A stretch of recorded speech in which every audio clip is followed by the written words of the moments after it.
Hi kids, this is Tita Esther. Welcome to Tita Esther's Bedtime Stories. Kumusta na kayo lahat? How are you? Today's episode number 6 is an all-time favorite of mine, and I think for everybody's favorite, Cinderella. Story adaptation by Robyn Bryant. Illustrations by Tony Wolf and Piero Cattaneo. Copyright Dami Editori, Italy. Cinderella. Once upon a time, there was a lovely young maiden named Cinderella. She lived with her stepmother and two bad-tempered stepsisters who treated Cinderella just like a servant. They made her do all the housework and dress in ragged clothes. Her only friend in the whole house was the cat. One day, an invitation arrived from the palace. The king was planning a ball in honor of his son, and all the young ladies in the kingdom were expected to attend. At once, Cinderella's stepsisters began picking out the clothes they would wear to the ball. Cinderella had to help her stepsisters dress and fix their hair. But no one bothered to ask if she wanted to go to the party too. After her stepsisters left, Cinderella sat in her corner by the fireplace and wept. "I wish that just once I could wear pretty clothes and go somewhere exciting," she said to the cat. Suddenly, something amazing happened. In a flash of light, a beautiful fairy appeared in the kitchen. "I am your fairy godmother," she said. "Now, if you want to go to the ball, you will need a ball gown."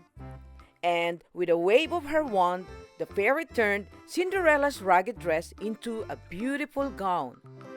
On her feet were shining glass slippers. "Now, bring me a nice pumpkin," the fairy told Cinderella. With another wave of her wand, she turned the pumpkin into a shining couch. Then she turned 6 gray mice into horses, and the cat into a handsome coachman. "Have a good time," the fairy said as Cinderella rode away in her coach. "But remember, you must return home at midnight. When the clock strikes 12, the magic spell will end, and everything will be as it was before." Cinderella was the most beautiful girl at the ball. The prince noticed her as soon as she entered the room and spent the whole evening dancing only with her. Her stepsisters were green with envy. "I wonder who she is," they asked. Cinderella had such a wonderful time dancing with the handsome prince that she forgot to pay attention to the time. Then, just as the clock began to strike 12, Cinderella remembered the fairy's warning. "Oh no, I have to go," she said to the prince. And without another word, she ran from the ballroom. "Wait! Tell me your name!" the prince said.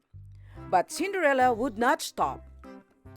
On the way down the palace steps, one of her glass slippers slipped off her foot. But Cinderella did not dare stop to pick it up. She could not bear the thought that the prince would see her dressed in her ragged clothes. The prince chased after Cinderella, but she jumped into her coach and rushed away. All he found was the glass slipper on the staircase. The prince hurried to the king. "Father, we must search the kingdom until we find the girl who owns the shoe," he said. So, the next morning, the king sent out a messenger carrying the slipper. "Visit every house and ask every girl in the kingdom to try it on," the king ordered. The messenger went from house to house, but no one could fit into the glass slipper. Finally, he arrived at the house where Cinderella lived.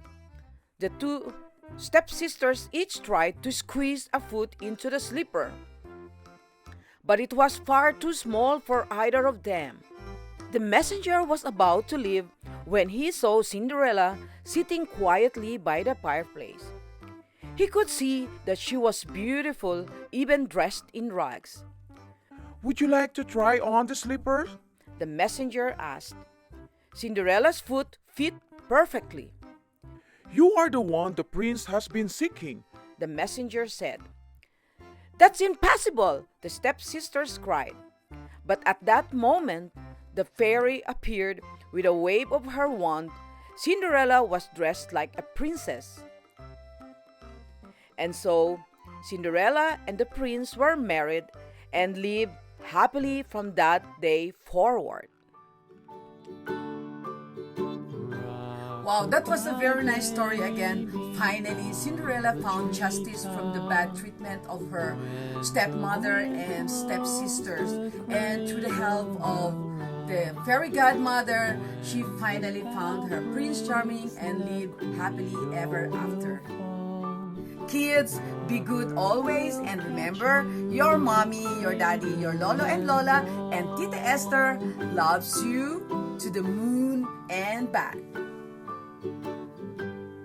Hey mom and dad, if you like your children to listen more to Tita Esther's bedtime stories, please like, share, and comment, and consider subscribing. Maraming salamat. God bless. And kids, good night. Sleep well, sweet dreams, and see you in my next video. Bye!